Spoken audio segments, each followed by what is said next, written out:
J'ai envie de vous poster une petite vidéo. Comment introduire ça? Imaginez juste que vous vous baladez dans la rue et que vous entendez une discussion et que le sujet c'est celui-là. C'est à vous de voir si c'est pour vous ou pas. C'est pas avec la personne la plus faible du groupe ou de la communauté, de la famille, de la société que vous allez jouer vos pires batailles de lettres. C'est pas avec la personne la plus faible que vous allez jouer vos plus dures batailles intérieures.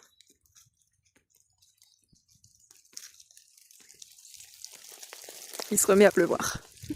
Quand je dis ça, c'est bon. C'est important de le voir parce que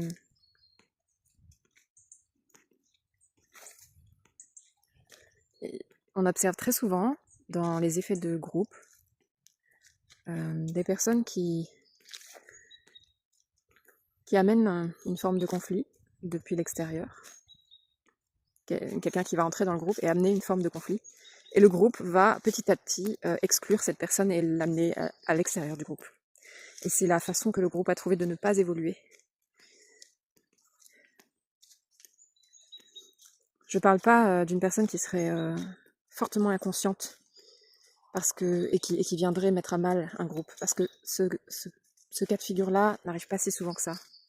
En fait, une personne fortement inconsciente ou dangereuse pour un groupe aura beaucoup de mal à entrer dedans.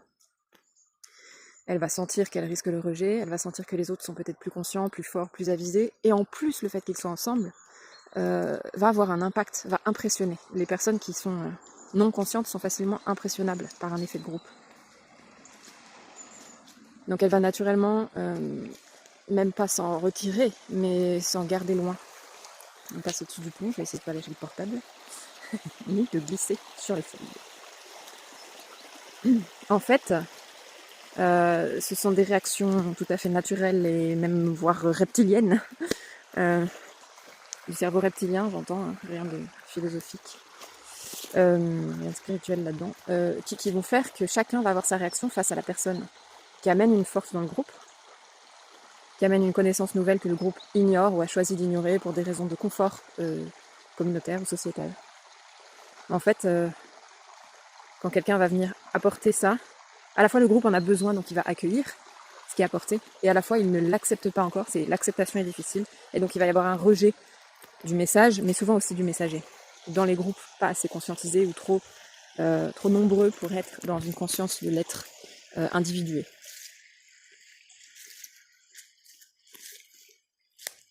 Je théorise à partir de plusieurs expériences, donc c'est un peu long.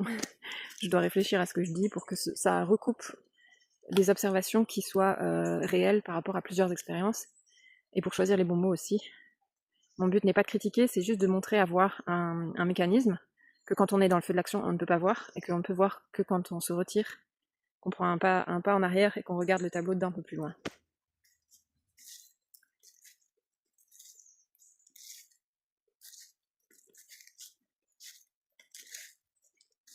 Je vous montre les feuilles.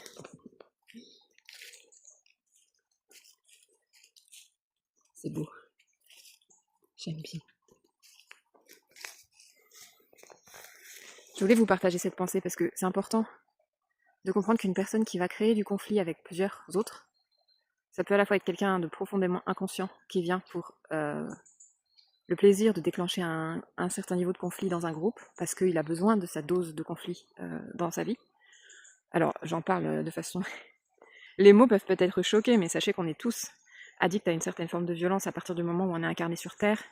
Il y a de fortes chances qu'on ait grandi avec des violences infimes, mais qui font tellement partie de notre système, enfin, infimes ou pas d'ailleurs, mais même si elles sont infimes, elles font partie tellement de notre système, que ces violences-là ne sont pas... on ne peut pas les sortir de notre système sans un travail de conscientisation et de sevrage important. Parce qu'au moment de la sortie du système, c'est comme quand on enlève un verre dans une pomme, ça crée un vide déjà, et qui n'est pas agréable. Imaginez vous êtes une pomme, imaginez vous êtes une pomme, et vous ressentez vaguement le chaud et le froid pour pouvoir adapter votre pelage de pomme, votre peau. Et un verre a grandi dans cette pomme toujours, il a toujours été là. Et au moment où on le retire, il va y avoir du froid qui va rentrer dans la pomme et que ça va faire givrer la pomme, même peut-être de l'intérieur, on ne sait pas. Il peut arriver tout un tas d'autres choses ou d'un autre insecte qui rentre. Et en fait, cette mémoire instinctive de la pomme, on l'a aussi en tant qu'humain. Notre système, notre corps astral, notre corps éthérique, notre corps astral, on va rester là-dessus. Corps énergétique, si vous voulez, même si c'est pas tout à fait le mot juste. Il aurait la mémoire de toutes les vies, toutes les incarnations qu'on a pu avoir, toutes les interestrations plutôt, parce que incarnation, ça sous-entend qu'on a été que du mammifère ou de l'animal. Or, on a probablement, notre conscience est probablement venue s'incarner dans d'autres formes avant. Et on a la mémoire aussi des fruits, on a la mémoire des autres êtres. Donc, on peut faire ce parallèle avec la pomme en se disant que vraiment, quand on va enlever un comportement addictif ou véreux ou toxique ou pas propice à notre évolution, quand on va l'enlever de notre système, on peut ressentir un vide qui peut être désagréable ou vertigineux.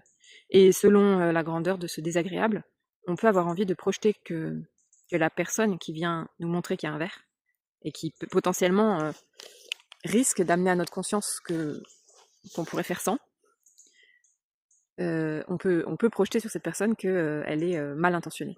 Et ça passe pas par la réflexion, parce que quand je l'explique comme ça, votre intelligence se dit probablement bah non quand même, je suis pas con au point de faire ça. Mais en fait, c'est des réflexes archaïques du cerveau reptilien, du système nerveux autonome, du corps astral et des mémoires énergétiques et astrales. Et en fait, si vous n'êtes pas, au moment où ça arrive, si vous n'êtes pas dans un état de conscience suffisamment concentré, si vous n'êtes pas totalement là parce que c'est pas le bon jour ou parce que vous n'êtes pas prêt, vos réactions instinctives vont prendre le dessus sur votre pensée cognitive. Et même si elles ne prennent pas le dessus, même si votre pensée de là, préfrontale, cortex préfrontal, est capable de raisonner et de dire « Ah, je ressens ça, mais je ne veux pas ressentir ça », ça ne va rien changer au fait que vous le ressentez. Donc soit vous êtes capable de le ressentir en paix, soit ça va créer une maladie ou un mal-être à l'intérieur de vous, ou alors vous allez le projeter sur une personne et vouloir l'expulser sous forme d'actes, de paroles, de comportements, etc. Donc c'est comme ça qu'on arrive à un taux de toxicité qui peut augmenter dans un groupe au départ où les choses étaient plutôt sereines et saines.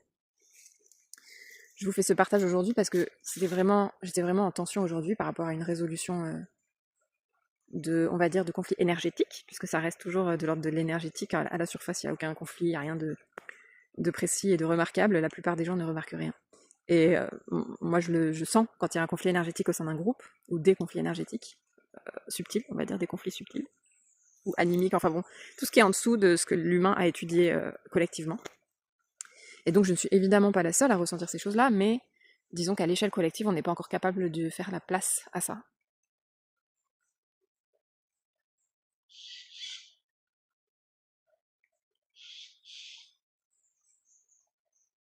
J'ai un regret, c'est que je remarque que vraiment l'espèce humaine dans son ensemble est capable de s'organiser merveilleusement bien, mais incapable de faire la place à la nouveauté en la discernant de la merde. La nouveauté apparaît toujours être d'abord comme de la merde. Il n'y a pas un moment où l'espèce se dit « stop, on regarde ».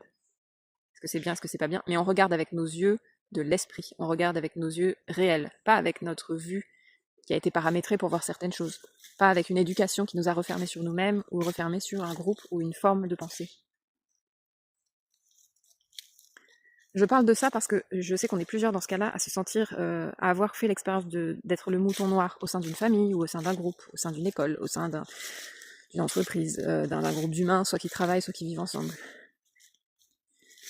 Et même quand on va dans des groupes soi-disant très conscients, même quand on va faire un stage de thérapie ou je sais pas quoi, la mémoire du groupe se réactive sans arrêt. Donc il y a toujours, dans un groupe, il y a toujours un ou deux moutons noirs. Quand il n'y en a pas, le groupe jouit d'une inconscience parfaite, en général. Il est heureux et il festoie. Mais il va pas bien loin, il évolue pas vraiment. C'est juste une rencontre joyeuse. Quand il y a un mouton noir, c'est toujours de la souffrance pour celui ou celle qui l'incarne, mais c'est toujours nécessaire. Et mon regret, c'est qu'aujourd'hui, on observe encore ça. Alors attention à des échelles minimes, mais on observe encore que ça ne dérange pas certains esprits de se dire excluons cette personne ou excluons le comportement de cette personne sans avoir questionné la raison pour laquelle cette personne se comporte comme ça ou pourquoi elle a choisi tel comportement. Il y a encore trop ce réflexe de se dire elle est sûrement ou il est sûrement inconscient de son comportement, nous allons le corriger en douceur. ne présumons plus qu'un comportement est forcément inconscient. Alors ça demande de faire quelque chose que personnellement je déteste faire, mais que j'ai vu faire par des gens que je trouve très courageux, c'est le fait de questionner. C'est je me demandais pourquoi tout à l'heure tu m'as dit ça. C'est un grand courage parce que on prend le risque quand on fait ça de laisser à l'autre la possibilité de nous manipuler, c'est-à-dire de gaslighter ce qu'il a fait avant, de dire autre chose que ce qu'il a fait, de battre en retraite, de dire ah mais non, je l'ai pas pensé comme ça, alors que dedans il y avait pourtant la vibration présente. Donc c'est quelque chose qui est très dangereux et que personnellement je ne pratique plus pour la simple raison que j'ai été trop de fois mise en présence de manipulation, donc mon système ne supporte plus le gaslighting probable. Donc j'ai tendance à, quand je sens quelque chose, soit je fais mon enquête par moi-même, c'est-à-dire j'observe longuement avant de me faire mon idée. J'observe longuement et j'ai une technique pour observer qui est vraiment, je veux dire, c'est tout un algorithme non mental, je précise, vibratoire.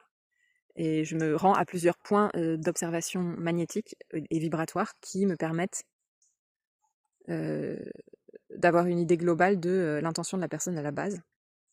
On va dire ça comme ça. Il y a plein d'autres techniques qui sont bonnes par le discours ou par le positionnement ou d'autres façons. Mais pour moi, c'est la technique la moins provocante que j'ai trouvée pour tirer le vrai du faux. Ralentir, écouter, vérifier dans quel état moi je me trouve à ce moment-là, et ensuite voir si le dialogue est possible. Mais seulement une fois que de mon côté, je suis sortie de la sensation de doute par rapport à une situation ou une personne. En tout cas, de l'enjeu du doute. Je peux continuer à douter sur l'intention d'une personne et quand même aller la questionner, mais je n'y vais pas si à l'intérieur de moi ça m'affecte encore. Parce que je risque de ne pas percevoir bien, tout simplement. On a tous des systèmes différents et il faut connaître le sien. Voilà. Donc c'est pas pour vous parler de moi et pour vous donner les outils pour mieux me manipuler en cas de rencontre. C'est plutôt pour vous dire, regardez-vous de l'intérieur, n'ayez pas peur de le faire, je le fais, pourquoi pas vous. Et trouvez les mécanismes qui sont adaptés à votre communication. Et ce ne sera pas les mêmes que les autres. Je me décale un peu parce que je perçois du bruit et ça me stresse.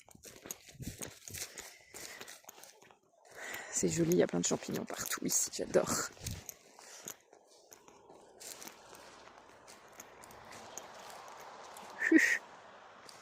Je m'embourbe. Ça a été labouré et il a plu, donc vraiment techniquement, je vais finir avec des semelles de boue de 8 cm. Des buffalos. Des buffalos, ouais, exactement. Voilà, c'était un des sujets que je voulais aborder juste pour remettre le focus là-dessus. C'est un des points de focus importants. Aujourd'hui, on essaye d'aller vers une individuation de l'être humain pour qu'il puisse trouver son propre esprit, pour qu'il puisse se diriger autrement que par des règles, des limites, des douleurs et des conflits. Par conséquent, il est absolument nécessaire de comprendre les effets groupe-individu. Point à la ligne. J'ai l'impression que je parle de ChatGPT.